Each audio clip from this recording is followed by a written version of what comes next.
Hey guys, it's been a while since I've last uploaded and I hope you guys been well. I'm making this video because I'm finally off to uni. Woo! But before I go back into the life of heavy bags, terrible sleep and student struggles, my journey was a little bit more special because I took a gap year. You could probably guess by the fact that I was uploading holiday vlogs during exam seasons and me being an absolute unproductive waste of space due to my horrible upload schedule. But before I pack up my bags to begin a new chapter in my life, I wanted to share some wisdom that I picked up on my gap year journey. I want this video to help people like me, and I want to open up to those that are a little worried and afraid about taking an entire year off, just like I was at the time. I want this video to reassure them that taking a gap year was an amazing time and that they would definitely not regret it. This video is inspired from reading The Pathless Path by Paul Miller. I read a lot of books in my time off, and I think this book is a really good choice for when you take a little step off that default path of life. 1 year ago, I had to make a decision between scrambling to find a uni spot through clearing using the A-level grades that I had managed to scavenge, or take a year off and come back again for a second try. And I was extremely nervous. To this day, I still don't know where in my life that courage came from, and I ask myself all the time why that bravery doesn't come out when I really need it. I think it was a split-second decision, a leap of faith. And now when I look back on this time last year, I think taking a gap year was a very good decision. And I pat myself on the back for that. A gap year was something I had never planned, and so the first thing that I did was go on YouTube to see what people were saying about it, as you do nowadays. Well, I got even more scared when I saw a lot of people online talking about how they had always wanted to take a gap year before university and had everything in a year already planned out. And I was the type of person who hadn't even thought about what to eat for dinner, so I truly thought I had made a horrible decision. But 1 year ago, here I was, little Chen, and I had jumped into a world filled with the unknown, and it felt like I was alone. That was the first worry I had about this gap year. I was worried that I would be missing out, either with friends enjoying their first years in university and that they would be moving on to a new part of their life while I was still stuck behind. And this worry is really quite frightening because, well, it's true. Your friends will be moving on, and of course they will be out meeting new people and having a good time. And of course we are happy for them. But deep down, it sucks that we aren't going to be able to share those good times with them. You may also be worried that since you are no longer going to go to school with them, or that they are moving to a whole new part of town, there will be no more accidental bumping into each other, and it will be harder to stay in contact. But here's what I learned from my gap year. It really isn't as scary as you think. One wise thing I can say to you is that we are all on a different path in life, and you will get to enjoy that fruitful moment as well, but maybe at a later time. It actually feels even better a year later, because I now have an even stronger desire to get back into education and make new friends. Next is that meeting up with people you want to meet is now entirely your responsibility. And this is something you will have to get used to anyways, because once we get into the working world, the less and less we will bump into friends. It's up to you now to plan hangout dates with friends and chats together. It's even better for us gap year students because we get to ask them for their advice on university, and I use my friends as guinea pigs to test out university and tell me what to look out for. An important thing about the gap year that Paul Miller talks about in his book, The Pathless Path, is that you want to keep your few friends close when you follow a path with so much uncertainty. He talks about finding people that are on the same boat as you are, because you really aren't alone. I was so quiet about taking a gap year.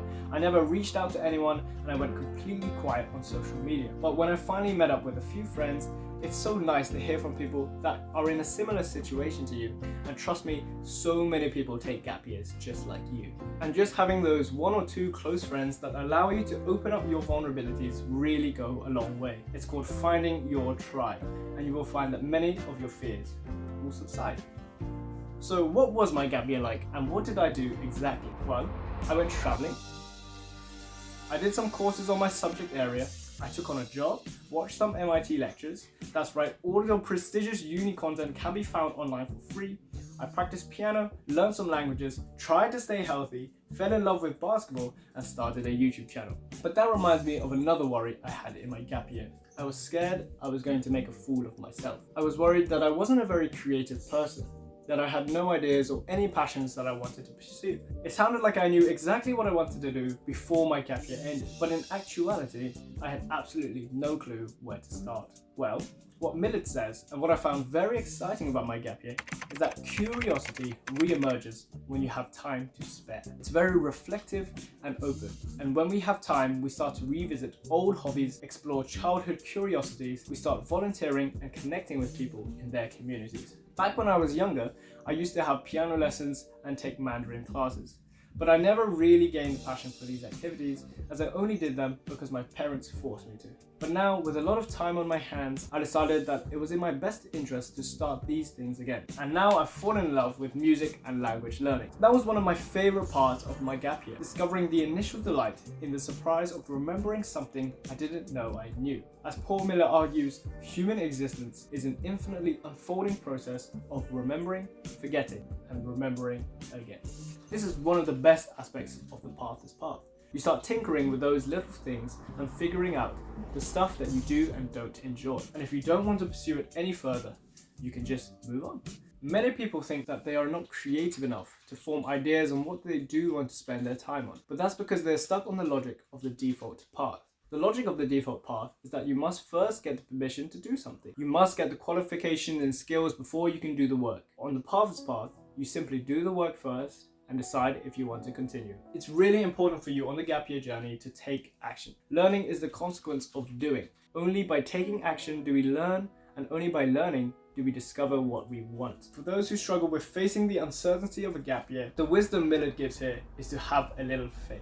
With school and uni, you are constantly pushed into a routine and spend most of your time knowing where you want to end up. If I study X and Y subjects in A-levels, I know that this will lead me to study this course in university. Although it's nice to know exactly where you're headed in life, the fixed points on the default path tend to push people towards doing what others do.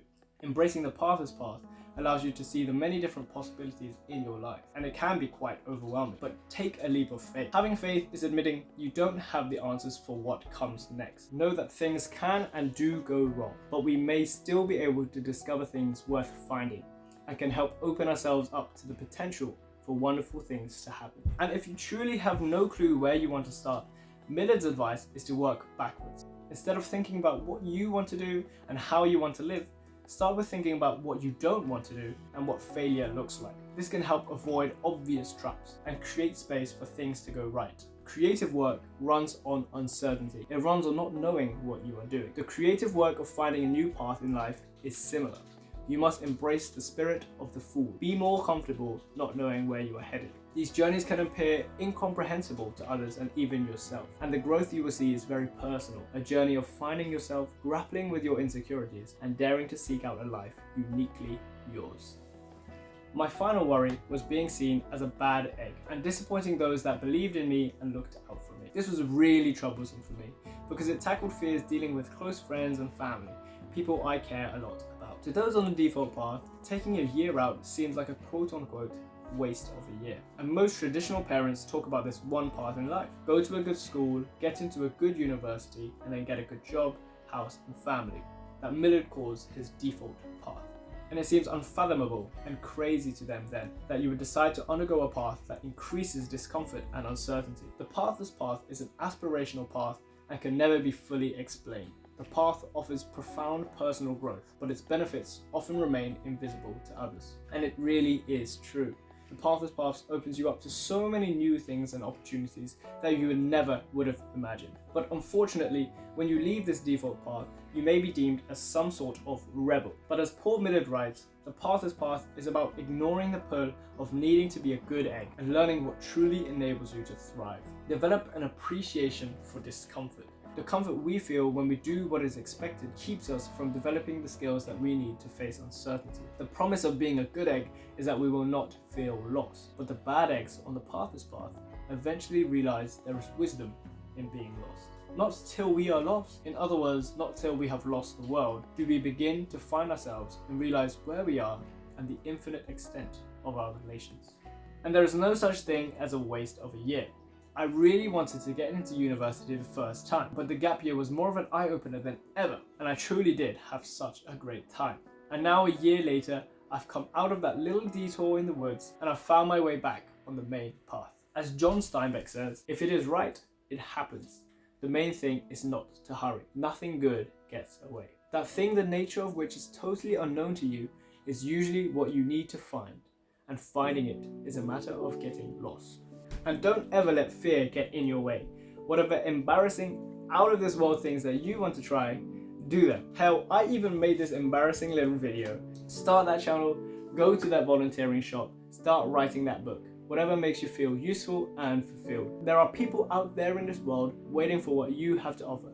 So remember your reason why. And the skills that you will pick up will go a very long way. And if you have any concerns about money, you can try look for a job. I was working as a tutor during my gap year, and I never realized just how much I loved teaching. There is so much to discover about yourself. Try out different jobs, experience what you like and don't like doing, and maybe you can use some of that money and plan a small trip around your neighboring countries. Places like Southeast Asia are also quite cheap areas to travel to, which is where we went. One major takeaway I had from my gap year was that it taught me to be comfortable with the unknown. It truly taught me how to live in the present moment, and that it's alright when things don't always go your way and you have no plan of action. Life acts in mysterious ways and life is malleable because you never know where you will end up. Miller talks about this in his book, and it's hard to explain because you really have to experience these things before you can understand it. But I truly felt a conversation with life in my gap year. I like to imagine them like big waves that you just ride along, and you haven't got a clue where you will end up. You learn to be guided by your curiosity, and by paying attention, answers emerge as a byproduct of living life. It's really disorienting, but it's the feeling sometimes when you sense you should keep going down this path, but you don't have a reason why. This conversational nature is most apparent when you are willing to exist at the frontier of your current reality, which is what the Pathless Path pushes you toward. The risk of missing out on this frontier risks missing out on a deeper, broader, and wider possible future that's waiting. And that's a wrap of this video. Perhaps now I've managed to change some of your perceptions about the gap year, and even better, I hope that I've managed to quell some of your fears. Before I finish up, I'm going to be linking some of the videos that I watched at the beginning of my gap year, and I hope that these can give you some ideas on what you might want to try out this year. I also encourage you to check out this book, The Pathless Path. It's truly an amazing book, and it goes very well with your gap year adventures. All the best to you and all your endeavors. I'm sure that whatever you end up setting your mind to, you are going to do great. And with that, I wish you all a great rest of your day. Peace.